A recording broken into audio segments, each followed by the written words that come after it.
Hi guys, welcome to Sonetics Fashion. My name is Prosper. Today we're going to be showing you how to draft a shirt dress. In this class, you're going to learn how to draft, cut and sew the shirt dress. It's a very simple tutorial and it promises to be very impactful. For our old subscribers, thank you for supporting this channel. We really appreciate you. And for our new subscribers, thank you for joining us. And please don't forget to subscribe and turn on the notification bell to get updates whenever we post new video. We post new videos every week. Okay guys, so without further ado, let's get right into the video. The first thing I went ahead to do was to iron the area where my button and buttonhole is going to sit, and this point I used 1.5 inch. I folded 1.5 inch and went ahead to iron. When making a shirt dress, iron is very important. Okay, so this material is actually slippery, so I went ahead to pin it down to keep the material in place. Okay, after pinning it down, the next thing I did was to create my startup line. This is my startup line. Then the next thing I went ahead to do was to use my largest measurement, adding 1.5 inch sewing allowance to it. You can as well use 1 inch, depends, to mark it straight down. Now note, at this point I'm not adding any shaping to it yet, just my biggest allowance. I measured it from my startup line to the end of the length of my style. Okay, so that is what you're going to do. My table was actually small, so I had to relocate to the floor for this to continue the tutorial. Okay, so I went ahead to mark the length of the gown. I'm using 45 for this length, but I'm going to minus 2 inches from 45 because we're going to be adding gathers to the down of this gown. Okay, so I minused it, and what I got I marked there and added 1 inch for a half inch for sewing allowance. So the next thing I went ahead to do right now was to cut that face out. Now if you notice, I've not shaped this dress. I'm just cutting out the front layer of this dress, which is going to carry our button and buttonhole. Okay, so after cutting it out, I went ahead to place this material on the back. So this is where the whole work starts from. So this is me placing the front piece of this dress now at the back. Now the button area is towards the folded part of the material under. Now what I did was, the front part of this material I made it half an inch forward compared to the back, meaning it's not equal the way you're seeing it. Half an inch, there's excess half an inch at that place I am arranging. Can you see the material is not equal at this point? I make sure it is half an inch, the front part is half an inch longer than the back. This is to enable the zip and button sit down well, so that your dress or bra won't show when you're wearing this dress. Okay, so the next thing I did was to mark 2.5 inch by the side, as you can see. Then I created a slant line.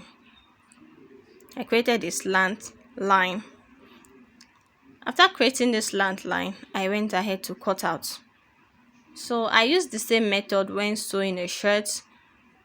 I did a tutorial on how to make a shirt. This same method was used there. Okay,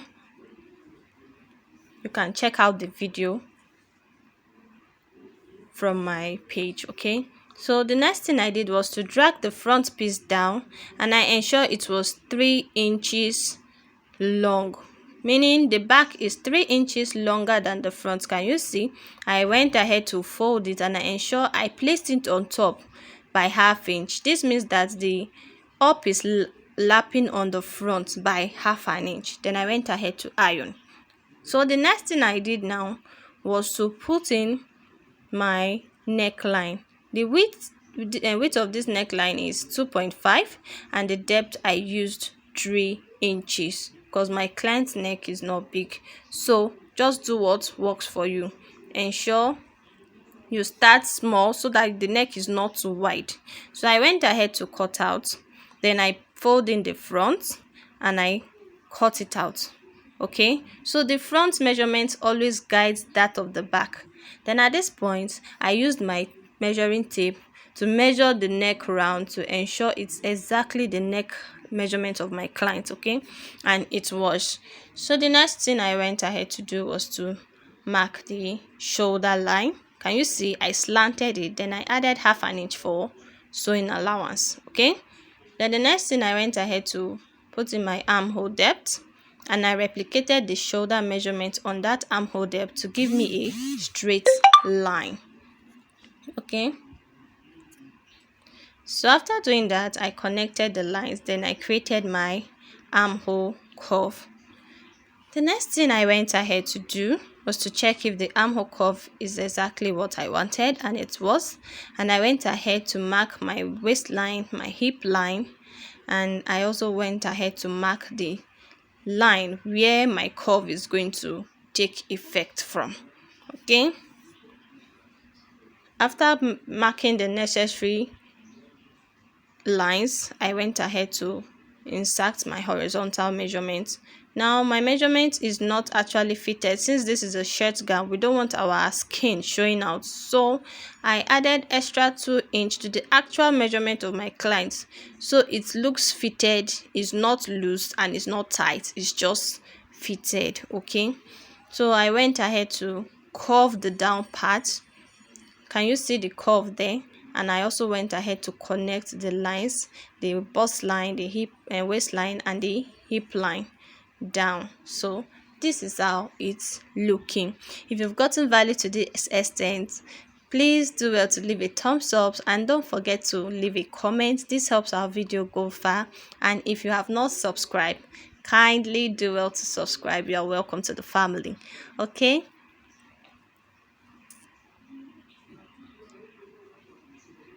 so after cutting out, I went ahead to notch the shoulder.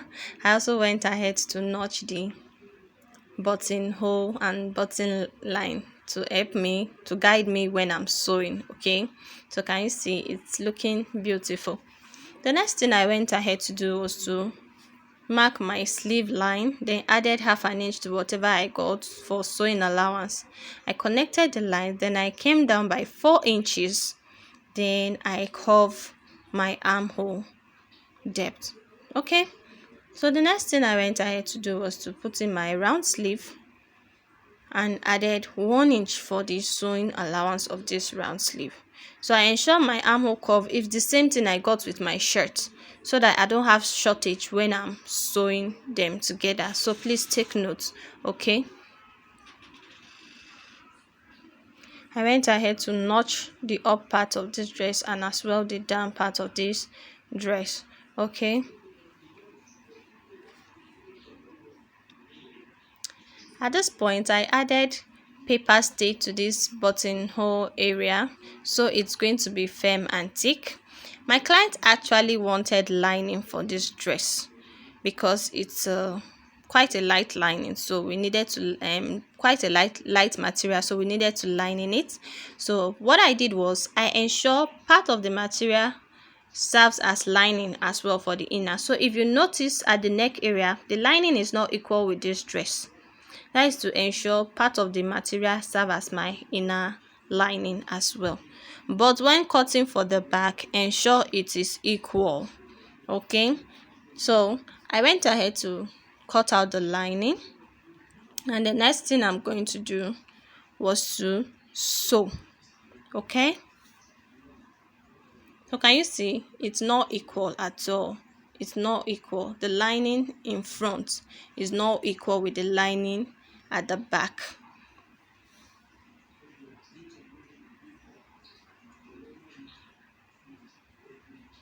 So after doing this, I went to my sewing machine and I sewed the dress. I sewed the material separately, and I sewed the lining separately. So can you see on my screen, I'm showing you, this is the shoulder joining and this is the side joining. I used half an inch to do the sewing, but at the point of sewing I discovered it was still too loose, so I went ahead to shape it again. Okay, so do what works for you. Now the next thing I went ahead to cut was the gathers. The gathers we are putting under the shirt gown. I used 2.5 inch for my gathers, and my material was on fold because I didn't want to weave the down part, so I just wanted it on fold. So I cut my material on fold 2.5, and I went ahead to cut about 3 pieces of this. Okay, so after cutting 3 pieces of this, I went ahead to use my gather's foot. I have a gather's foot that I use to gather my material, but if you don't have yours, you can use your hand to do your gathers. Okay, so that's the second layer. I went ahead to cut 3 layers of it. I joined the 3 layers together to give me a straight dress. Okay, so this is the folded part, the gathered part of this dress. So how I went ahead to fix it was the line that I ironed, the buttonhole and button line that I iron. I make sure that iron that ghetto line there, that is where my gather starts from. The gathers is not starting from the tip of this dress. There will be space, so that by the time you fold, it will be equal with your gathers, as you can see on the screen. So I went ahead to sew there all round to the other end of this fabric. So this is it, guys. Can you see? This is it. It's looking beautiful already. So once we've done that, the next thing we are going to do is to insert our lining to the dress. So to insert the lining to this dress, you first of all have to sew the buttonhole area from the neck down to the down part of your gown before you go ahead to sew the down part, that's the gathers area. Okay,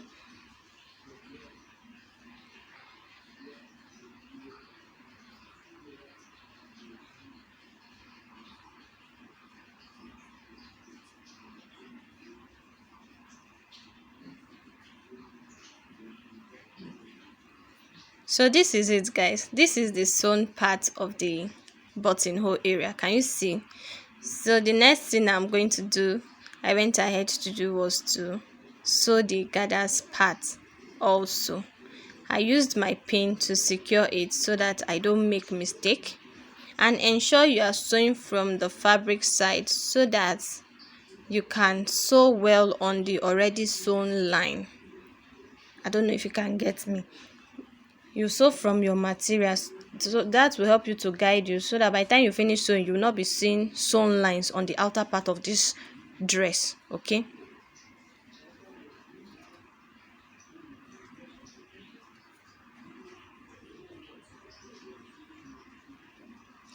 so this is it, guys. I finished sewing it. Can you see? I finished sewing it. Then I went ahead to notch the whole down part of this dress because it's a curved dress, so we have to notch it to ensure the material relaxes by the time we flip it over to the right side. So after notching it, the next thing I went ahead to do was to iron.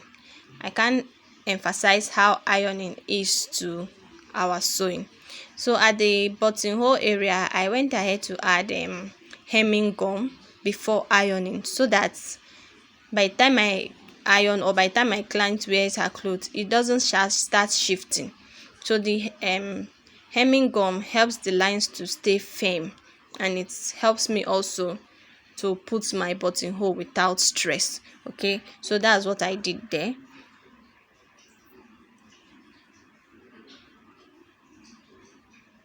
So ironing is very important to sewing. If you are not sewing and ironing, why sewing along the way?